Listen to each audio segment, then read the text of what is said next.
அங்கே 3 பேர் பேசுகிற டாபிக் எல்லாமே கணவர் வந்து சொத்து எங்கெங்க இருக்குது, கையெழுத்து போடுவியா, இந்த டாபிக். இவர் நகையெல்லாம் கொண்டு வந்து இங்கே வச்சுக்க, நகை. அடுத்தது அம்மா, நீ போட்டுக்கிறதெல்லாம் தங்கம் தானா, ஏன் வளையலெல்லாம் இல்லை, பெருசாக சிறுசாக்குது, வளையலெல்லாம் இருக்குதா இல்லையா. அப்போ நீங்கள் அங்கே வந்து பொண்ணை பார்க்கல, உங்கள் வீட்டுக்கு வந்து மகாலட்சுமி பார்க்கல, அந்த பொண்ணு என்ன கொண்டு வருவா, ஒன்று அந்த பிள்ளைய வச்சு என்னென்னலாம் வாங்கலாம், இப்படித்தான் திட்டம் போட்டிருக்கிறீங்க. அந்த அவங்க ரிலேஷன் ஒருத்தர் இங்கே வர்றாரு, நாகராஜன் சொல்லிட்டு, கிரீன் பார்க் நாகராஜன் சொல்லுவாங்க, அவர் வர்றாரு.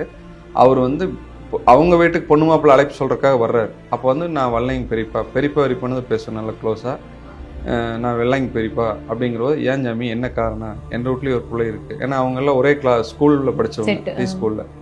அப்போ வந்து அவர் சொல்கிறாரு, எங்கள் வீட்லேயும் ஒரு பிள்ளை இருக்குது, என்ன பிரச்சனை எங்கிட்ட சொல்கிற தங்க, அது பதத்துக்குள்ள பேசி ஏதோ ஒன்று க்ளீர் பண்ணலாம் சொல்கிறேன் அப்படிங்கிறபோதுங்க, நான் இங்கே தான் இருக்கேன். அப்போ வந்து பொண்ணு என்ன சொல்கிறேன்னா, பெரியப்பா அப்பா கொஞ்சம் வெளியே இருக்கட்டுங்க,